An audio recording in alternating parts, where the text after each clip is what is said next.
Hola, hola. Doctor, Ya, ahí nos quedamos, no creo. sí, terminamos hiponatremia. Ya se ha terminado ya todo. El ejemplo con los dos métodos de corrección de hiponatremia, con la clásica y la de la. A ver, retrocede Sí, un poco. son dos presentaciones diferentes, doctor, las que subió. Y sí, terminamos de hacer ambos métodos con los ejemplos. Ah, bueno, si es que ya ustedes están bien seguros, me parece, entonces ya tienen seguramente ya argumentos para poder corregir un problema de hiponatremia. Ya, no sé si por la drogué se habrá hecho con los dos métodos, o sea, con los dos pasos. Seguramente que sí, ¿no? El problema que pusimos, creo que ahí, um, yo imagino que ha quedado claro, ¿no?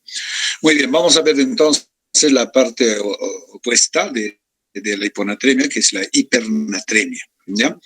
Entonces, en cuanto a la hipernatremia, a ver, vamos, el siguiente. Vamos, la hipernatremia definimos como la concentración de sodio en plasma mayor de 145 miliequivalentes por litro o mayor de 145 milimoles por litro. Ahora, la incidencia mundial de hipernatremia es muy variable, ¿no? Que va desde 1.5 al 20%. No hay predilección por raza o género para que se presente este trastorno. ¿Ya? La mortalidad aproximadamente es un 10% para estos pacientes que presentan hipernatremia. Siguiente.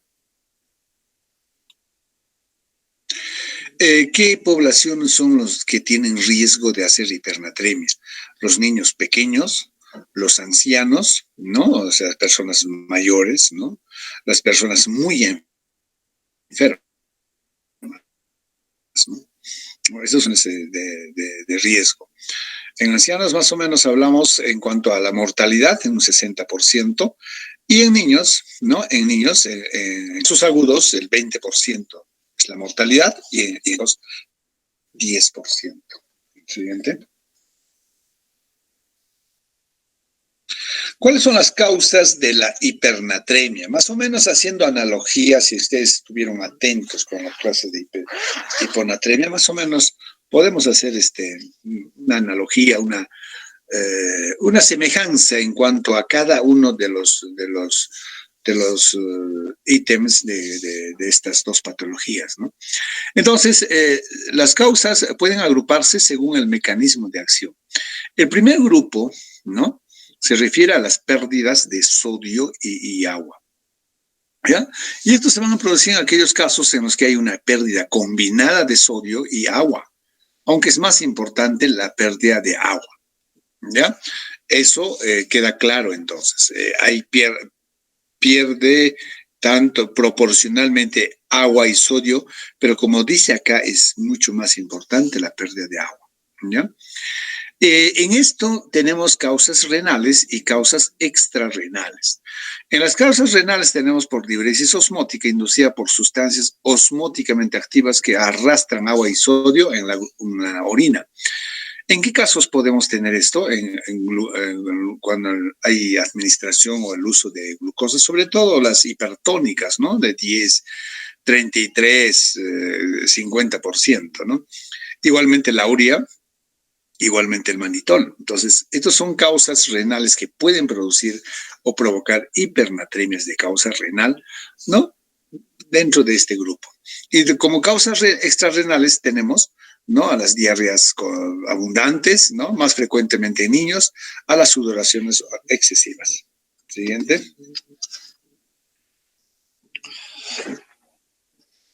El segundo grupo, ¿no? El segundo grupo de hipernatremia, se refiere a la pérdida netamente de agua. A ver, un momento.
Un ratito.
Ya, ahora sí, chicos, vamos a seguir, ya estamos con los problemitas acá.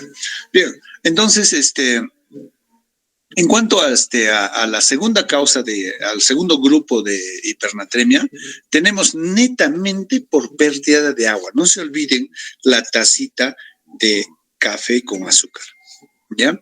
Si nosotros en esa tacita de café y azúcar tenemos proporcionalmente el azúcar, ¿no es cierto? Que está ok para tomar ese café. Pero si le sacamos el factor agua, obviamente lo que digamos, va a estar en exceso o lo que va a predominar va a ser el azúcar y va a estar muy azucarado.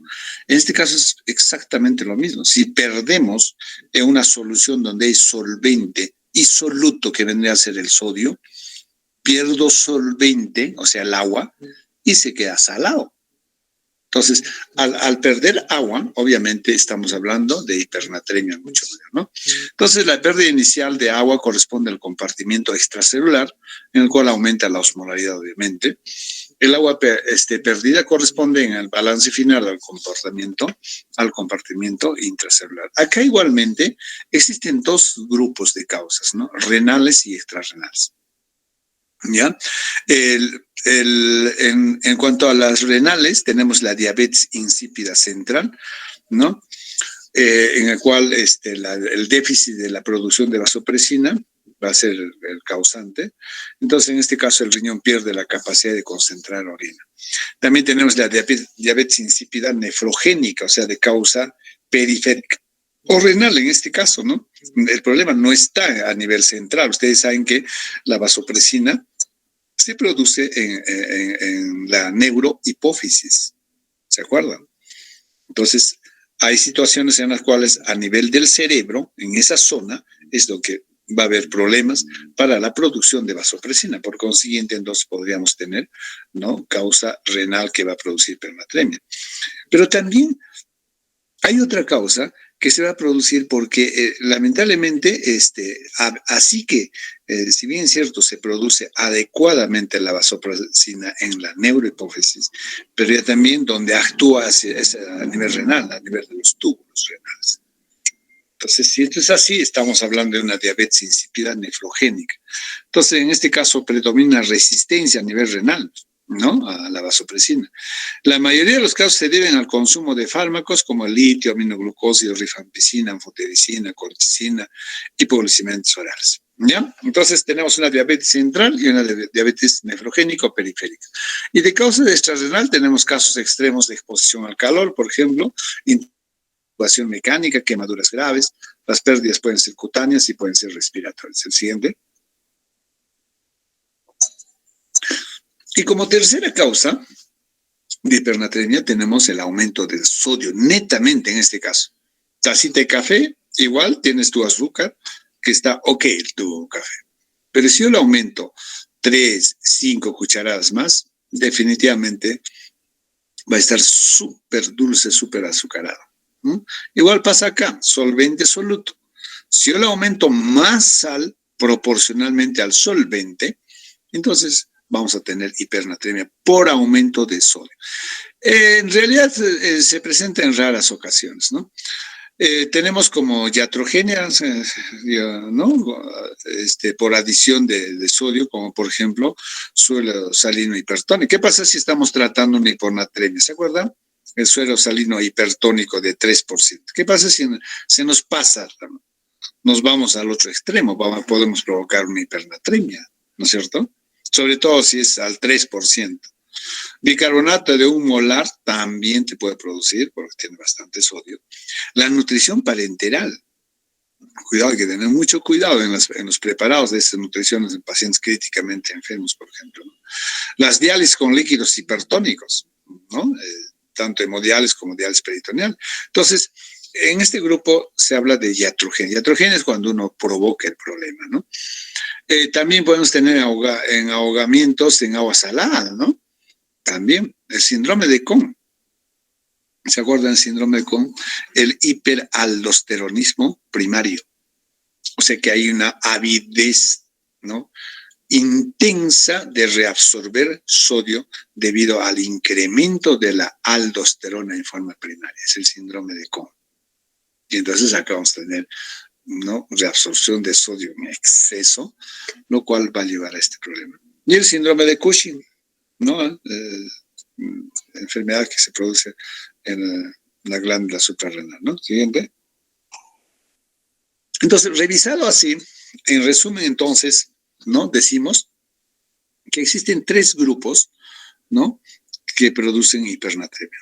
Unas que son pérdidas mixtas, en la cual hay una disminución de agua más que de sodio, ¿no?, con volumen extracelular bajo.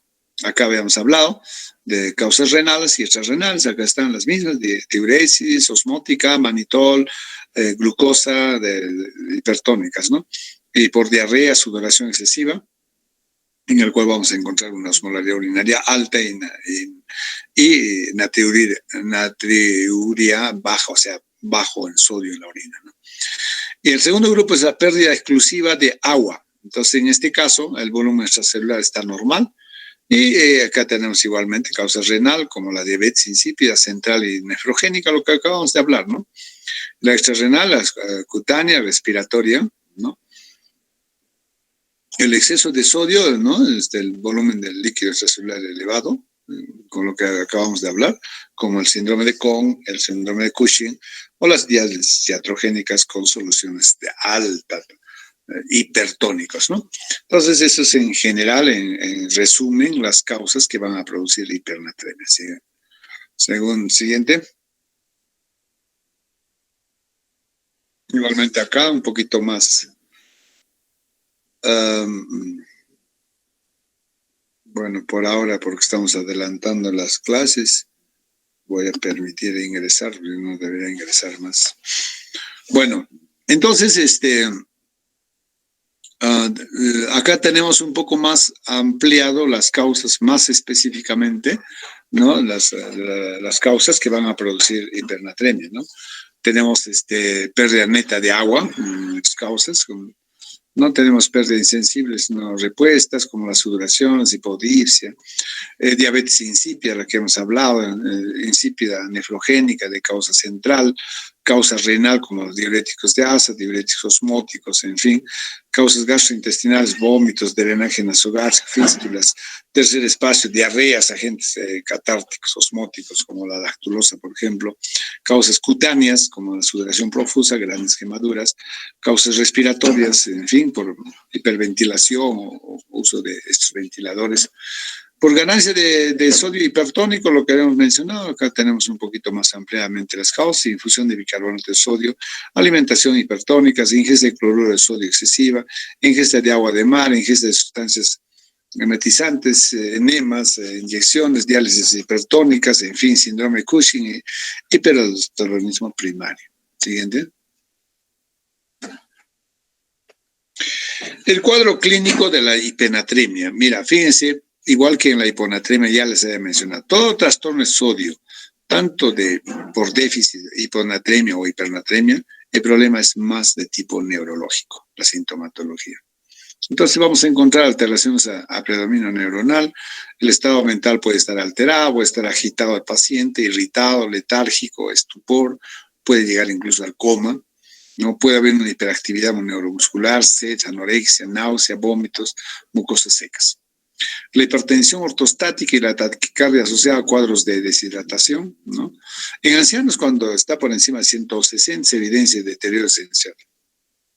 Y peor si son pacientes ya crónicos, ¿no? Un poquito que toleran mejor las hipernatremias, ¿no? Entonces, el síndrome hiperosmolar, toda la sintomatología de síndrome hiperosmolar, con tonicidad mayor de 320, osmolaridad mayor de 320, ¿no es cierto? Acá tenemos el síndrome hiperosmolar no cetóxico en diabéticos, síntomas neurológicos similares a la hiponatremia, ¿no? Que eso ya lo hemos revisado, el alto riesgo de hemorragias que se pueden producir a nivel cerebral, intracerebral. Siguiente. ¿No? Entonces, ¿qué es lo que pasa, no? El mecanismo que origina la sintomatología, en este caso, es la deshidratación celular. ¿Ya? Se supone que fuera de la célula, la osmolaridad está súper incrementada por el sodio. Hemos dicho bien claro que el sodio es uno de los osmolitos más importantes, ¿no?, de nuestro organismo. De tal manera, entonces, si tu osmolaridad está incrementada fuera de la célula, lo que va a hacer es de que jale agua de dentro de la célula hacia afuera, ¿no? Y entonces vamos a tener una deshidratación de las células, ¿no? Obviamente esta deshidratación de las células va a tener mayor repercusión a nivel de las neuronas, ¿no? Por ello, el cuadro clínico más característico corresponde pues a alteraciones relacionadas con el sistema nervioso, que aparece en casos de concentración, sobre todo mayores de 160, ¿no? O cuando la osmolaridad plasmática está por encima de 350. Igual que en el sodio, ¿no? Habíamos dicho que en las hiponatremias leves, moderadas, muchas veces la sintomatología no es pues significativo, aparatoso, menos, ¿no? Igual acá también el sodio es mayor de 145, 150, el paciente todavía está como... A partir de 160 es donde aparecen ya las sintomatologías. Siguiente. Entonces, igualmente nosotros tenemos que recurrir a las pruebas auxiliares, a los exámenes auxiliares cuando un paciente o cuando enfrentamos a un paciente con hipernatremia, ¿no? Tenemos que pedir hemograma, glucosa, urea, creatinina, sodio, potasio, ¿no es cierto? La osmolaridad plasmática, ¿no? Hay que pedir un electrocardiograma, En la orina, pues tenemos esos dosajes de sodio, de potasio, igualmente calcular la osmolaridad urinaria que ya hemos visto, ¿no? Hay que hacer una gasometría porque creo que queda claro, si nosotros tenemos una alteración determinada de un determinado catión o anión, definitivamente tenemos que evaluar todo el medio interno. Tenemos que evaluar cómo está el agua, cómo está la gasometría, ¿no? El pH, el bicarbonato, o sea, tiene interrelación muchos de ellos, ¿no? Ahora, si existe clínica neurológica, tenemos que realizar, obviamente, una tomografía, ¿no? En el cual podemos encontrar hemorragias, trombosis de senos cerebrales, etcétera. Siguiente. Bueno, este es un algoritmo también, ¿no? Cuando hay hipernatremia. Entonces, acá lo que tenemos que hacer es, primero, descartar la posibilidad de que se esté ingiriendo mucha sal, ¿no? O se esté administrando al paciente soluciones salinas hipertónicas, o sea, con sodios más de lo normal. Entonces, si esto es no, o sea, no hay esa situación, entonces estamos frente a una hipernatremia por pérdida de agua, ¿no? Y acá tenemos dos posibilidades, que sea una oligúrica y no oligúrica. Cuando hay disminución de la diuresis, o sea, oligúrica, hay que ver cómo está la osmolaridad, ¿no? Máxima. Entonces, muchas veces la osmolaridad, el sodio de orina más el potasio, va a ser menor, ¿no? Que el sodio plasmático. En la no ligúrica igualmente, ¿no? Tenemos que calcular la osmolaridad, el sodio plasmático en este caso está mayor que la sumatoria del sodio y potasio, ¿no es cierto? Entonces, en el anterior caso, cuando es oligúrica, seguramente vamos a estar frente a una pérdida extrarrenal del agua, ¿no? En el otro caso, cuando es no ligúrica, cuando está orinando adecuadamente el paciente, vamos a tener que la osmolaridad urinaria puede estar muy baja o puede estar no baja, ¿no? O sea, no muy baja, ¿no? Cuando es muy baja, estamos frente a una diabetes insípida, y cuando es no baja, estamos frente a una diuresis osmótica o el uso de diurético. Entonces, este algoritmo un poquito nos puede ayudar a dirigirnos a definir bien la etiología, la causa de la hipernatremia. Siguiente. Siguiente, esto lo vamos a pasar, es lo mismo la anterior. Bien, en cuanto al tratamiento de la hipernatremia, fíjense, ¿no? Acá lo que se trata es evitar mayor pérdida de líquidos, ¿no? Hay que tratar la causa. Definitivamente, como ya hemos hablado de la hiponatremia, igual en la hipernatremia, tenemos que darle el nombre, el apellido paterno y el apellido materno. Tiene que ser un diagnóstico completo, ¿no es cierto? Entonces, habíamos visto que igualmente la hipernatremia podemos clasificar en hipernatremias normovolémicas, en hipernatremias ¿no? hipervolémicas y en hipernatremias hipovolémicas, que es la más de las veces. La hipernatremia hipovolémica es la causa más importante de todos los tres tipos, ¿ya? Entonces, usualmente, si estamos hablando de hipernatremia, ¿no? Sobre todo cuando estamos frente a una hipervolémica o normovolémica, tenemos que calcular el déficit del agua corporal. ¿Cómo se calcula el déficit del agua corporal? ¿No? Mediante estas fórmulas que están. El agua corporal total actual en litros. O sea, tenemos que calcular primero el agua corporal total en este momento del paciente. Y esto va a ser igual al agua corporal total, que ya sabemos cómo se calcula. Si es varón, pues 0.6 por su peso, y si es mujer, 0.5 por su peso.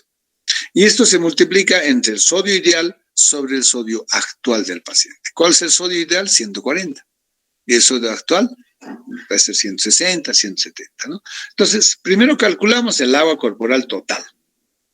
Luego calculamos el déficit de agua, ¿no? Mediante esta fórmula. ¿Cuánto de agua a ese paciente que debe tener tanto ¿no? de cantidad de agua tiene déficit a raíz de este problema? ¿Cómo se calcula el déficit del agua corporal total? Va a ser igual al agua corporal total menos el agua corporal total actual, ¿no? El que acabamos de calcular. Entonces, esto te va a dar en litros. En buena cuenta, la fórmula final eso nos va a permitir calcular directamente el déficit del agua. O sea, ¿cuánto de agua requiere el paciente para poder corregir o disminuir el sodio?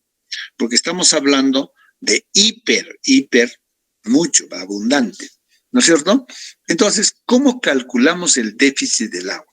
El déficit del agua vamos a calcular, ¿no? Considerando el sodio del paciente en este momento, cuánto tiene, menos el sodio deseado. ¿Cuánto es el sodio deseado? 140. Esto multiplicado por agua corporal total. ¿Correcto? Sobre el sodio deseado, o sea, el sodio normal, 140. A ver, vamos a poner un ejemplo. Tenemos un paciente que tiene una hipernatremia hipovolémica, ¿ya? Tiene un sodio de 170. Es un paciente que pesa 70 kilos. Entonces, a ver, apliquen, no sé si están con un pequeño lapicero o mentalmente se puede hacer esto, ¿no? A ver. Estamos diciendo entonces, el paciente está con sodio de 170, ¿no? Entonces, 170 menos el sodio deseado sería 140, ¿no es cierto? Por el agua corporal total. Si es varón, 0,6 por su peso. ¿Cuánto hemos dicho que pesa? 70. Entonces, 70 por 6. 7 por 6, 42 sería. O sea, su agua corporal total de este paciente, que es el 60% de su peso corporal, ¿no? Sería 42. Entonces, ese 42 se multiplica por, ¿no? Por la diferencia, que sería 30. 42 por 30. ¿No es cierto? 4 por 3, más o menos 1200, creo que sale, ¿no? Y todo eso sobre 140. A ver, háganlo. No sé cuánto sale de agua. 9. ¿Cuánto? 9 litros. Entonces, ¿cómo lo interpretamos esto?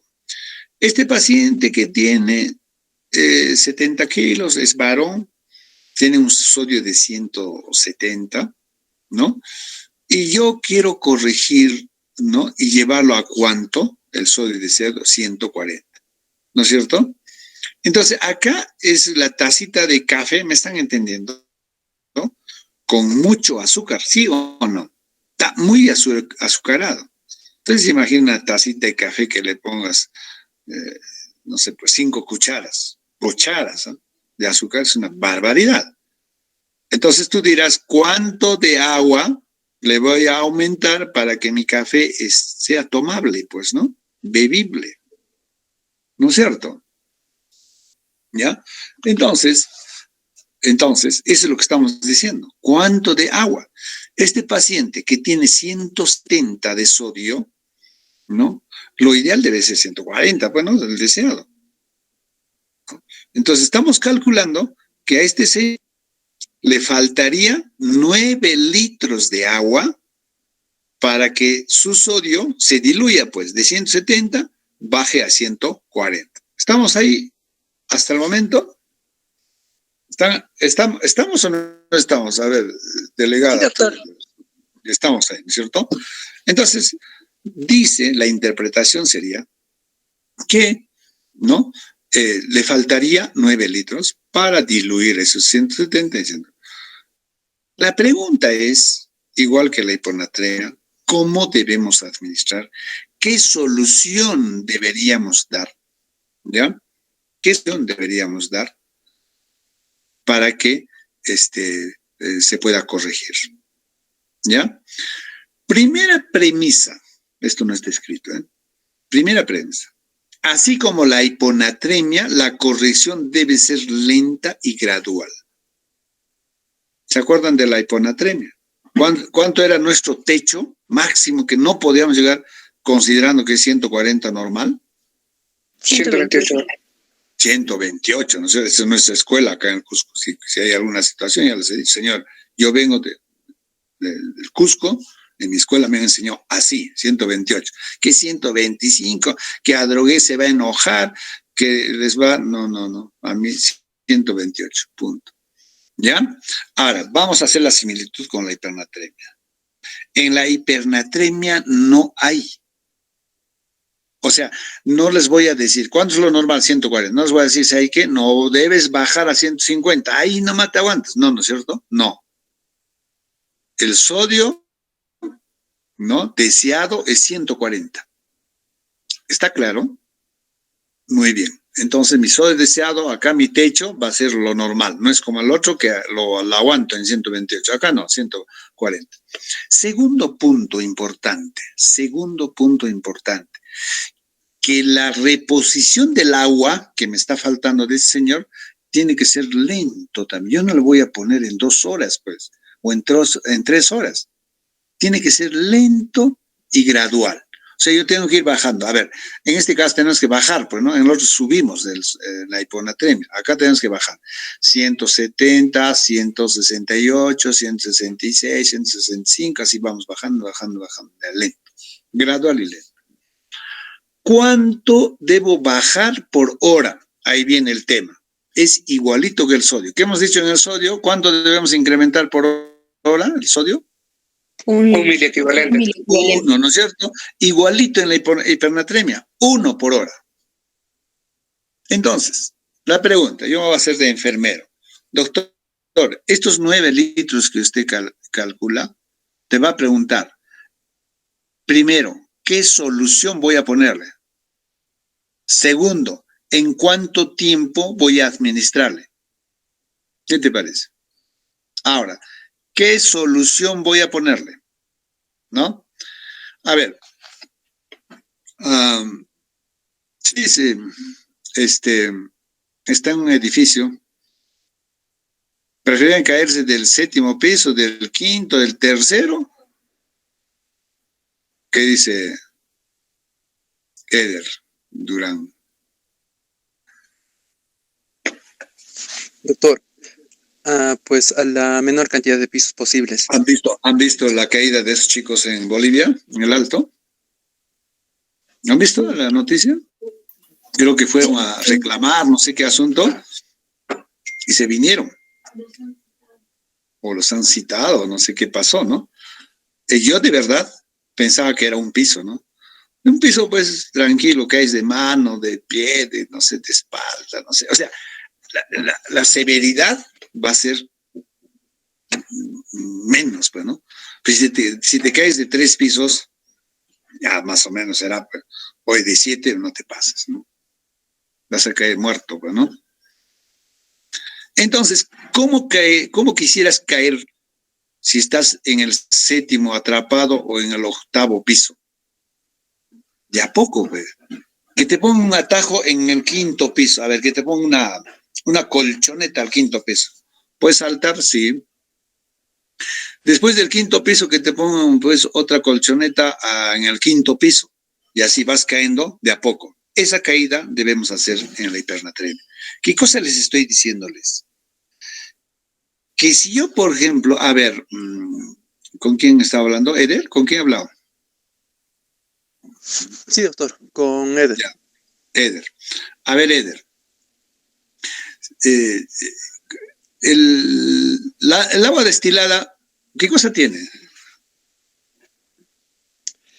El agua destilada solo contiene agua, doctor. No contiene Agua, nomás, ¿no es cierto? Agua pura.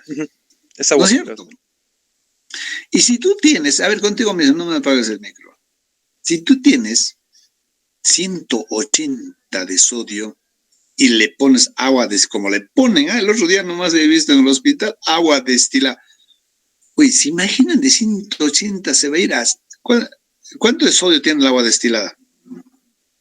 No tiene sodio, doctor. 0, Sí. ¿O no? ¿No es cierto? La glucosa, también 0. O sea, si tú le pones agua destilada a uno que está con 180, pues lo vas a tirarlo el sodio de 180, o sea, se va a caer desde el 10º piso directo hasta el sótano. Es una barbaridad eso, ¿no? Entonces tienes que bajarlo poco a poco, ¿me entiendes? Poco a poco. Le tienes que poner colchoncito. Por ejemplo, a ver, en este caso, Eder, ¿Qué solución le darías, le pondrías? Mientras voy marcando mi asistencia, ¿ya? ¿Qué solución le preferirías poner a este paciente para que la caída sea poco a poco? ¿Ya? Y vayan pensando todos ustedes también, ¿eh? A ver, voy a un ratito a entrar, a marcar mi asistencia, ¿ya? Y ahorita nos conectamos de nuevo.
Bien, a ver, entonces,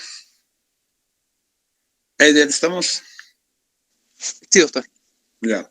Entonces, ¿qué solución le darías? A ver. Sería, Que si puede haber bueno, una solución que tenga sodio de cuánto.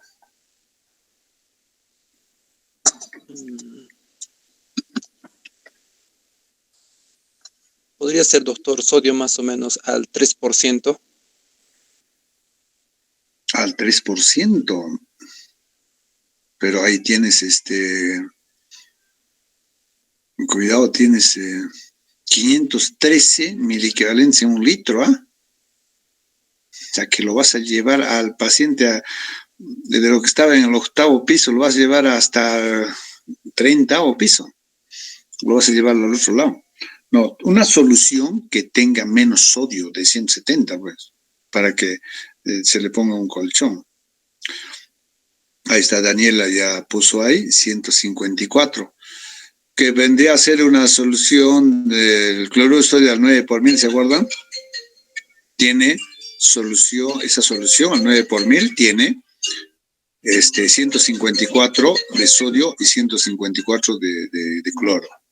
Entonces, bueno, la caída va a ser menos fuerte, ¿no? O sea, de 170, 170 y 154, perfecto.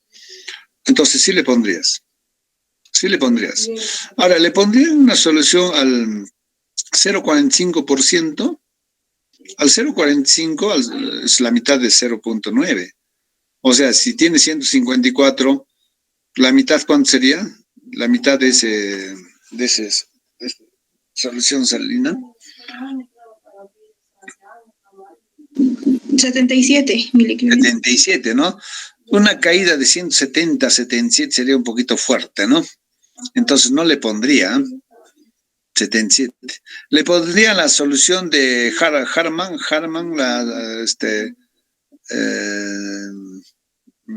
de 130. ¿El lactato, doctor? El lactato, Harman. También hay solución Harman, por cierto. Lactato, 130, ¿no?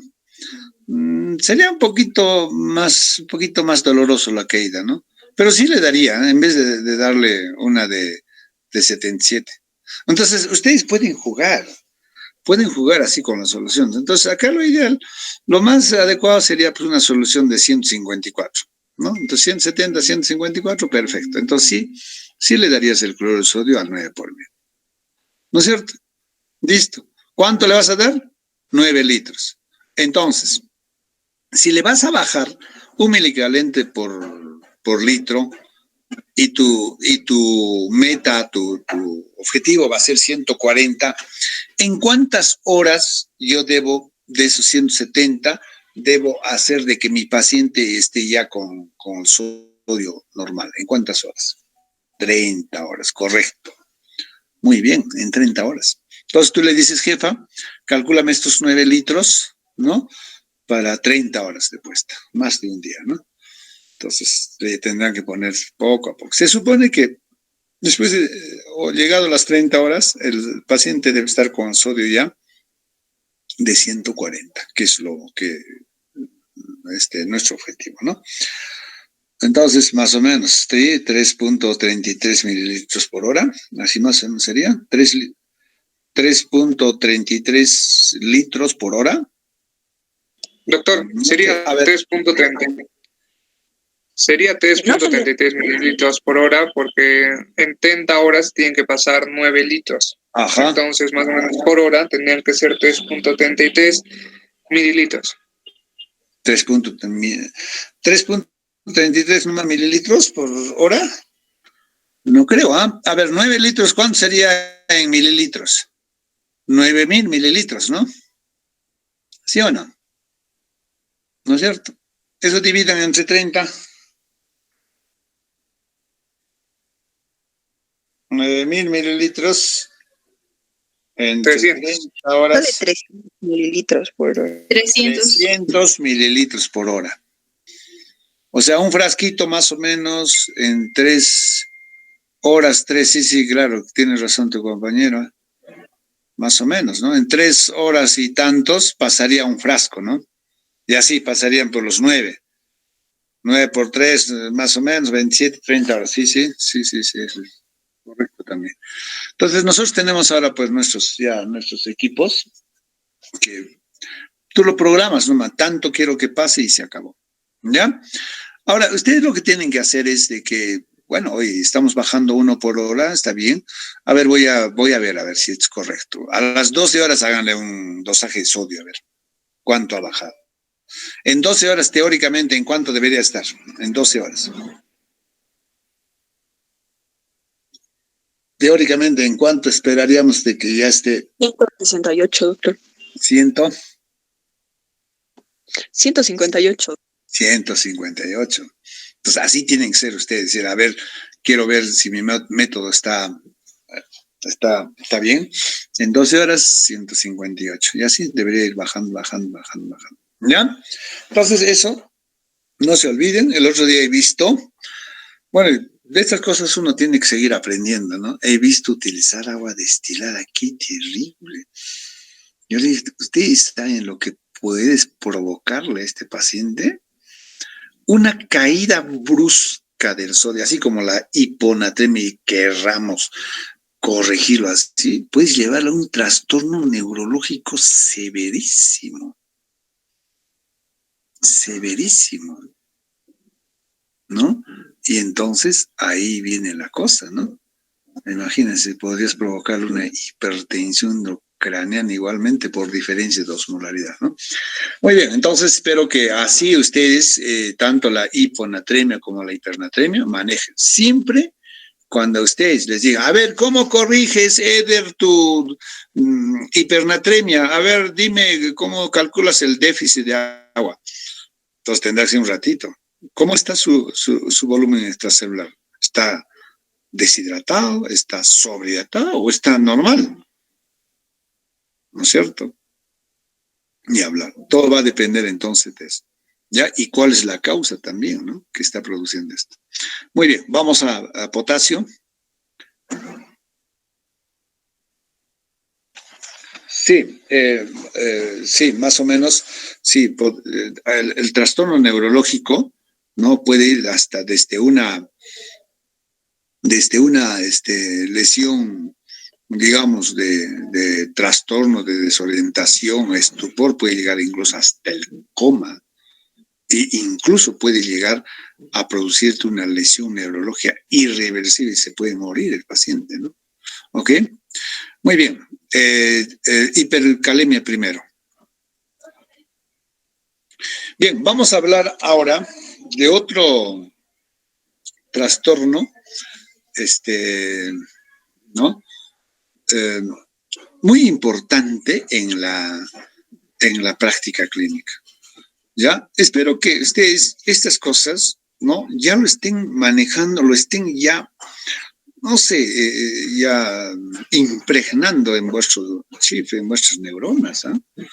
Lo que les estoy dando son cosas así bien prácticas y obviamente, digamos, razonables, ¿no? Ahora vamos a hablar de otro trastorno electrolítico, ¿no? Que son las discalemias. Cuando hablamos de discalemias estamos hablando de trastornos del potasio, ¿no es cierto? Tanto hiperpotasemia o hipercalemia, indistintamente esos nombres se dan, ¿no? Son valederos, o hipocalemia o hipopotasemia, ¿ya? Hemos dicho que todo trastorno de sodio es para que ustedes ya más o menos manejen vuestros, digamos, estos tips que, bueno, siempre para nosotros es importante. Mira, por esto me voy a recordar, ¿no? Todo lo que es sodio, trastorno neurológico. Todo lo que es potasio, sobre todo, trastorno en el corazón, ¿ya? Sodio es a cerebro y potasio es a corazón. Así más o menos, ¿ya? Listo. Entonces, vamos a ver. Siguiente. Wow, esto pues, terriblemente lo han hecho. Vamos a borrarlo, ¿no? Uno de los alumnos terribles, medio mal pensado, mal intencionado, lo ha puesto ahí, ¿no? Hiperpotasemia, le pone una chica ahí, no sé por qué será. Bien, entonces, normalmente, el potasio, ¿no? Extracelular está o se encuentra entre 3.5 a 5.5 miliequivalentes por litro. ¿Se acuerdan que lo que dijimos? El sodio es mucho más extracelular y el potasio es tan insignificante. ¿Se acuerdan la osmolaridad? Que por lo que es tan poquitito, hasta es despreciable, ni siquiera lo consideramos en la práctica, cuando deberíamos considerar sodio más potasio, ¿se acuerdan? Y eso multiplicado por 2 para sacar la osmolaridad, ¿se acuerdan? Más glucosa, más urea.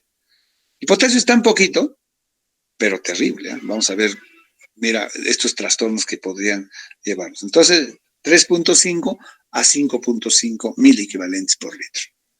¿Ya? Siguiente. Entonces, obviamente, cuando está por debajo de 3.5, estaremos frente a una hipocalemia o hipopotasemia. Y cuando estamos por encima de 5.5, estamos frente a una hipercalemia o hiperpotasemia. ¿Correcto? Muy bien, pero primero tenemos que saber cuánto de potasio tenemos en nuestro organismo. Fíjense, tenemos aproximadamente entre 3.000 y 4.000 milivalentes en todo nuestro organismo. Más o menos esto sería entre 50 a 75 milivalentes por kilo de peso. Más o menos calculen cuánto pesan y cuánto de potasio tendrían que tener. Así como hemos hablado del agua, del sodio, tiene que haber un equilibrio. Yo no puedo tener más de potasio o menos de potasio, porque ambas cosas, ambos extremos es malo. Me puede traer problemas, ¿no es cierto? Entonces hablamos de un equilibrio, de una constancia, de la homeostasis, ¿se acuerdan? Tiene que estar tanto ingresa de sodio, tanto ingresa de potasio, como en este caso, y tanto egresa. ¿Y cómo está distribuido, fíjense, el potasio? En el líquido intracelular, ¿no? Se encuentra el 98% del potasio es intracelular. O sea, donde tiene que estar más, es en el intracelular, el potasio. Más o menos, ¿cuánto? 140 miligramos por litro dentro de la célula. Y en el extracelular solamente el 2%. Y eso es lo que estamos diciendo, que hay 4 a 5 miligramos por litro. Eso es lo que tenemos como ingreso, eso es lo que debemos tener nosotros normalmente. ¿Ya? Entonces, para esto, ¿cuánto debe ingresar a nuestro organismo diariamente? ¿Qué hemos dicho del sodio? El sodio ingresa en forma de cloruro de sodio, sal de mesa. ¿Cuánto? 10 gramos más menos 2, o sea, entre 8 a 12 gramos, señor. Eso es lo que yo debo comer por día, normalmente. Y el potasio, ¿cuánto debe ser? 1 miliequivalente por kilo día. O sea, entre 40 a 120. Si tú pesas 60 kilos, tu necesidad diaria de potasio es de 60 miliequivalentes. ¿Y qué alimentos son ricos en potasio? Las frutas, ¿no? A la cabeza el plátano, todos los cítricos, ¿ah? ¿No? La naranja. Es bueno ya que yo le esté mencionando esto, porque cuando hablemos de hipercalemia se van a asustar, van a decir, oye, a mi paciente tengo que decir que no coma pues naranja, la piña, todo lo que es cítricos, o el limón mismo. Un limón concentra un ceviche, por ejemplo, un paciente que tiene insuficiencia renal, te imaginas, te lo llevas al otro lado, ¿no? Igual las pasas, los frutos secos, ricos en potasio, las algas, el cochayuyo, estas cosas, ¿no? Obviamente, pues, todas las bebidas, ¿no? Todas las gaseosas que se toman a diario, ricas en potasio. Hay que tener mucho cuidado. Pero lo cierto es de que debemos tener 40 hasta 120 miligramos por día. 1 miliequivalente por kilo día debe ser. Amita, fíjate a ver, creo que señor se están yendo ya. Abrígate por la ventana. Ya, entonces esa es la necesidad diaria. ¿Cuánto era de sodio para ir repasando, aprendiendo, así, Eder? A ver, Eder, hoy día contigo vamos a hacer la clase. ¿Cuánto era la necesidad de sodio en miliequivalentes? 3 gramos al día. Perdón, doctor. 3 miliequivalentes por kilo de peso. ¿Se acuerdan, no es cierto? 3 miliequivalentes. El potasio generalmente es la mitad de ese requerimiento, 1 a 1.5.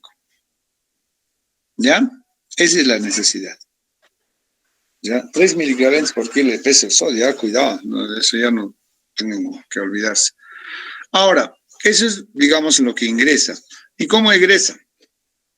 ¿No? Sale de nuestro organismo a través de la orina, las heces, el sudor. Mira, primero es la orina, a través del riñón. ¿Tú te imaginas si tienes un riñón que no está trabajando o no está funcionando suficientemente? Esté al contrario trabajando insuficientemente, no va a eliminar potasio. Vas a hacer un balance positivo de potasio y te puede llevar a una hipercalemia. Y en la hipercalemia vamos a ver el qué desencadena. Entonces el riñón tiene que estar bien, funcionando bien. Entonces ya se están imaginando qué es lo que pasaría, ¿no? Y la segunda vía de eliminación son las heces, ¿no? A nivel gastrointestinal y el sudor. Siguiente.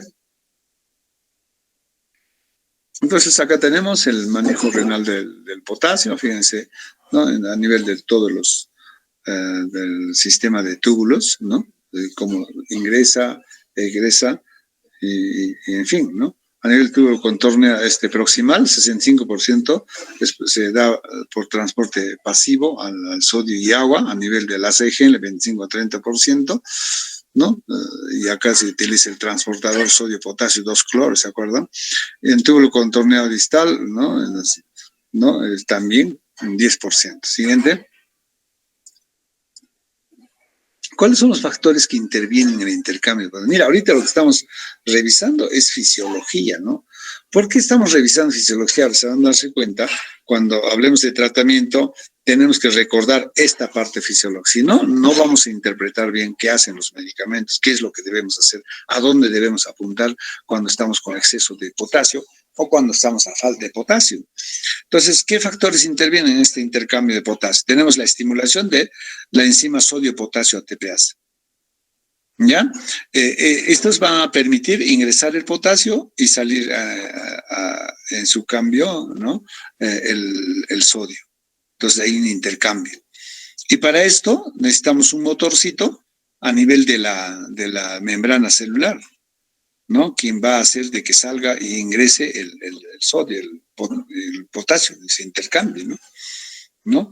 Entonces, ¿quiénes estimulan esta bombita, esta enzima sodio-potasio ATPasa? Los agentes beta-adrenérgicos y la insulina. Oye, el otro factor importante es el pH extracelular. El pH extracelular. Cuando estamos en medio acidótico, fíjense, cuando estamos en acidosis, el potasio se sale de la célula hacia afuera. ¿Entienden? En una acidosis se sale. ¿Dónde está más el potasio? Dentro de la célula, se sale. Y cuando está en medio alcalótico o en alcalosis, hace lo inverso. O sea, el potasio se mete dentro de la célula donde debe estar. Ahí está, pues, en abundancia, ¿no es cierto? Entonces, ¿el pH tiene que ver en la regulación del potasio? Claro que sí. Tiene que ver, ¿no? Entonces, por eso es que lo primero que hacemos cuando hay potasio alto, oye, ¿cómo está el pH? ¿Cómo está el bicarbonato? Debe estar en acidosis. Yo esperaría que esté en acidosis para que el potasio esté alto. Y como un caso que hemos estado discutiendo, no sé, con el grupo que hemos empezado, con el anterior grupo, ¿se acuerdan que había un paciente que más bien su pH estaba alto y su bicarbonato alto y su potasio de 8.5? ¿Se acuerdan o no? Cuando el paciente va por un problema aparentemente pulmonar, que derrame pleural, y le hacen por si acaso sus electrolitos, 8.5, ese paciente se iba a morir en sus narices. Pero cuando miramos el pH bicarbonato, más bien estaban alcalos. Oye, ¿qué pasa? O sea, no concuerda, pues. En acidosis yo esperaría más bien que el potasio esté alto. ¿Por qué? Porque la acidosis hace que el potasio salga dentro de la célula hacia afuera. Y también la osmolaridad. Si estamos frente a una hiperosmolaridad, por ejemplo, hiperglicemia, por arrastre, jala el agua de dentro de la célula hacia afuera. Y por arrastre se arrastra el potasio más, porque dentro de la célula está en abundancia. Entonces, en una hiperglicemia también esperaría que el potasio, cuidado, esté alto, ¿no? Entonces, se darán cuenta, ¿no? Esta enzima sodio-potasio ATPasa, ¿no? El pH y la osmolaridad son importantes en la regulación. Y justamente en esto nos vamos a basar para hacer el tratamiento. ¿Siguiente?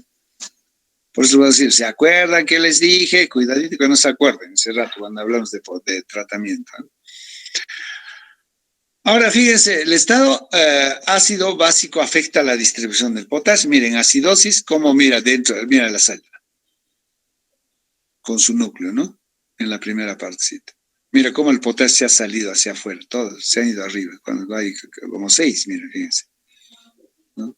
Es una muestra, ¿no? Es que, en cambio, en la alcalosis, ¿qué pasa? Mira, el potasio se ha metido dentro de la célula también, ¿no? Siguiente. Entonces, ahora sí ya he hecho ¿cómo se llama? El repaso fisiológico. Vamos a ver la hipercalemia o hiperpotasemia, ¿ya? Se define hipercalemia o hiperpotasemia cuando el potasio está por encima de 5.5 miliequivalentes por litro. Así de claro, así de sencillo. Y eso es un problema clínico, ahora sí, Samita, que lo están viéndose. Es un problema clínico común que con mayor frecuencia se debe a una alteración de la excreción urinaria de potasio debido a una enfermedad renal aguda o crónica. O sea, definitivamente, como hemos visto, el órgano de excreción fundamental es el riñón. Si yo tengo un riñón insuficiente, agudo o crónico, ¿no? Puede ser que el potasio esté alto. O a trastornos o medicamentos que inhiben el eje de la renina-angiotensina, ¿no? Esta es la clasificación, mira, la hipercalemia. Leve, moderada, severo, ¿no? Leve se dice cuando el potasio está entre 5.5 a 6 miliequivalentes. Moderada de 6 a 6.5. Y severo, mayor a 6.5. ¿Está claro? O sea, de 0.5 en 0.5 es la clasificación. Y esto también, mira, fíjense, va a pasar en hipocalemia. De 0.5 en 0.5 va a ir bajando. ¿Ya? Entonces, con 6.5 ya es una hipercalemia severa. Y se acordarán con el primer grupo cuando vimos ese caso. ¿Se acuerdan o no se acuerdan? No sé, alguien, o ya no asiste, ya creo que mucho han aprendido en las prácticas, ya no vienen. ¿Se acuerdan, no? 8.5 de potasio, es una barbaridad. Yo decía, ¿cómo estaba vivo este paciente? A poder terminar en un paro cardíaco, ¿no? Pero que con 8.5, mira, si con mayor de 6.5 ya es severo, grave. Siguiente. Estas son las causas de la hipercalemia, mira, fíjense. Aumento de vasos. En las pseudohipercalemias, en las acidosis metabólicas, mira lo que hemos dicho.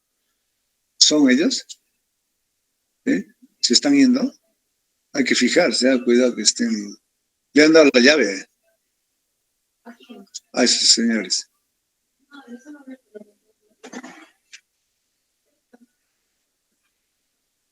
Pero querían, creo, energía eléctrica.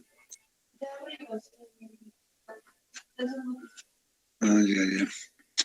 Deficiencia de insulina, hiperglicemia, hiperosmolaridad es otra causa de aumento de la liberación de potasio en las células. O sea, ¿cómo es de que la célula del potasio, el potasio de la que está dentro de la célula sale hacia afuera, ¿no? Aumento del catabolismo tisular, bloqueadores beta, el ejercicio, las parálisis periódicas hiperpotasémicas son causas de aumento de la liberación de potasio en las células. En otros casos tenemos sobredosis de digitálicos, cuidado. Ustedes que están haciendo curso de cardiología, insuficiencia cardíaca, digitálico. La sobredosis puede llevar también un problema de hipercalemia, ¿no? Transfusión de glóbulos rojos, sobre todo esos transfusiones de paquetes globulares guardados, cuidado. Estamos diciendo que las células son ricos en potasio. Y si tú tienes guardado en el banco de sangre guardada de tiempo, seguramente esas células glóbulos rojos se han ido lisando, se han ido rompiendo, vamos a decir así, y han liberado potasio. Por eso es que la sangre guardada lo podemos estar transfiriendo con potasio alto. Si es un paciente renal, ni hablar, ¿no? Hay que tener mucho cuidado. La succinilcolina no es un medicamento anestésico, el clorhidrato de arginina, activar de canales de potasio dependientes de la ATPase, por ejemplo, los inhibidores de calcineuridina, diaxócido de minoxidil y algunos anestésicos también pueden provocar, ¿no?, liberación de potasio de las células. Disminución de la excreción urinaria de potasio, ¿en qué casos? ¿En reducción de la secreción de aldosterona? Claro que sí. Claro que sí. ¿No? Respuesta reducida a la aldosterona también, disminución del suministro distal de sodio y agua, eficaz agotamiento del volumen de sangre arterial, enfermedad renal aguda y crónica, que es una de las causas bien frecuentes. Y en otros tenemos deterioro selectivo de la excreción de potasio, síndrome de Cohn, ¿no? Que van a producir y la ureteroideostomía en algunos pacientes quirúrgicos que se les hacen. Siguiente. Entonces, como verán, las causas son diversas que van a producir, desde causas que hacen que se libere más potasio de dentro de la célula hacia afuera, o que en la excreción, o sea, la pérdida esté reducida, disminuida. Ese potasio se te va a incrementar, ¿no? Obviamente. ¿Ya? ¿Cuáles son las manifestaciones clínicas? ¿Ya? ¿Cuáles son las manifestaciones clínicas? Tenemos, ¿no? Tenemos las neuromusculares. Perdón.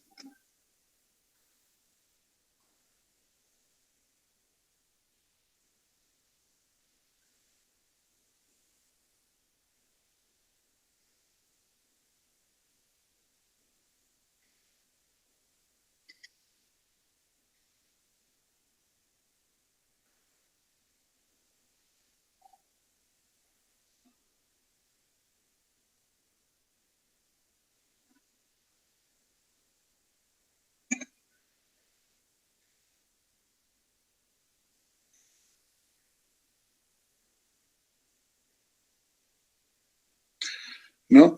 Entonces, tenemos, ¿no?, las neuromusculares. Acá vamos a tener parestesias, fasciculaciones, parálisis ascendente, ¿no?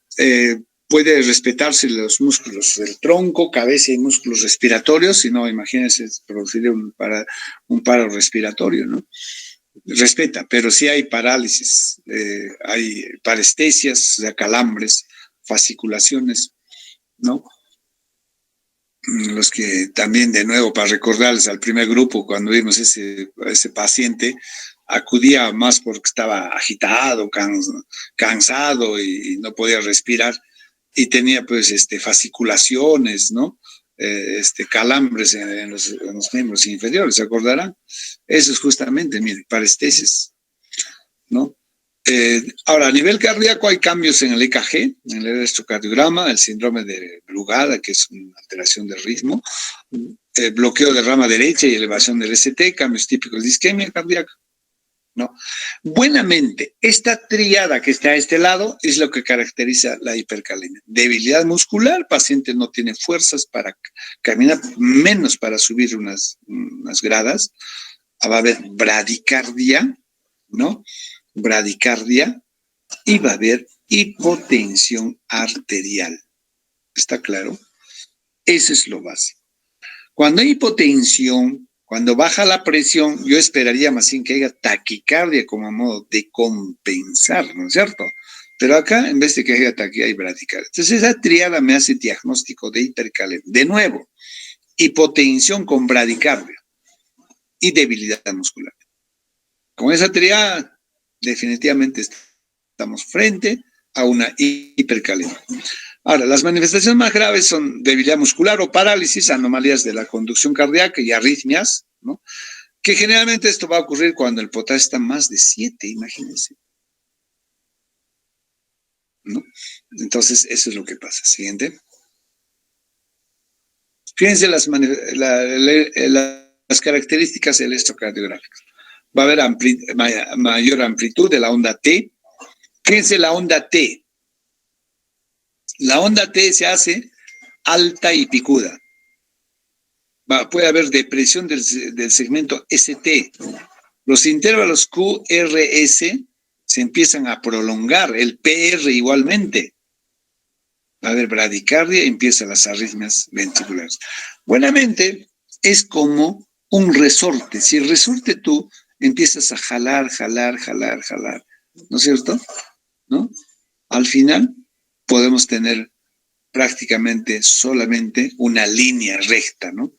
En ese momento el paciente ha hecho paro cardíaco, ¿ya? Pero la característica fundamental de la hipercalemia, sobre todo al inicio, es que las ondas T se hacen altas y picudas. Pregunta de examen en todos los niveles, hasta en la inicial, hasta en la escuela están tomando ahora examen así, ¿no? Esa es la característica fundamental. Y luego ya se va prolongando el QRS, la onda P se empieza a achatar, a veces hasta se invierte, y finalmente, como les digo, se hace una línea recta, en ese momentito el paciente ha hecho paro cardíaco. Acá está, mire, está el potasio cuando está 2.5, cuando está normal, fíjense, cuando está en 6, fíjense, cuando está en 7, mira cómo se va prolongando, prolongando, ya cuando está más definitivamente. Eso tienen que ustedes saber, tienen que tenerlo grabadito esto, porque es uno de los instrumentos que nosotros utilizamos para hacer diagnóstico de hipercalemia. ¿Dónde no hay electrocardiograma? Pues sí lo tenemos. En las postas más pequeñas hay electrocardiograma para poder hacer también diagnóstico. Siguiente. Entonces, ¿qué es lo que nosotros debemos hacer como tratamiento? ¿Ya? Como tratamiento, mira, no les voy a marear con todo esto, pero les voy a decir cuáles son los objetivos del tratamiento. Los objetivos del tratamiento, ¿ya? Debes antagonizar la acción del potasio alto, ¿no? A nivel de la membrana, ¿no? A nivel de la membrana. A ver, un momentito, por favor.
Bien, ahora sí. Entonces, los objetivos del tratamiento deben ser claros. Miren, lo primero que tengo que hacer cuando estamos frente a una hipercalemia, debo evitar que el paciente haga paro cardíaco. Eso debe quedar clarísimo, ¿eh? ¿Ya? Debo evitar que el paciente haga paro cardíaco. Porque sacarlo del paro cardíaco en hipercalemias es terrible, inclusive en pacientes jóvenes. ¿Ya? Para esto tengo que utilizar estabilizadores de membrana. O sea, tengo que antagonizar el efecto tóxico del potasio a nivel de la membrana cardíaca. Y para esto, ¿no? El que hace esta actividad, el que te va a salvar la vida del paciente va a ser calcio. Ese es un objetivo fundamental. Una vez que yo estabilizo la membrana cardíaca, evito que el paciente haga paro cardíaco, el paciente está con su corazón latiendo, tengo que abocarme a impulsar de que el potasio ingrese dentro de las células, donde debería estar.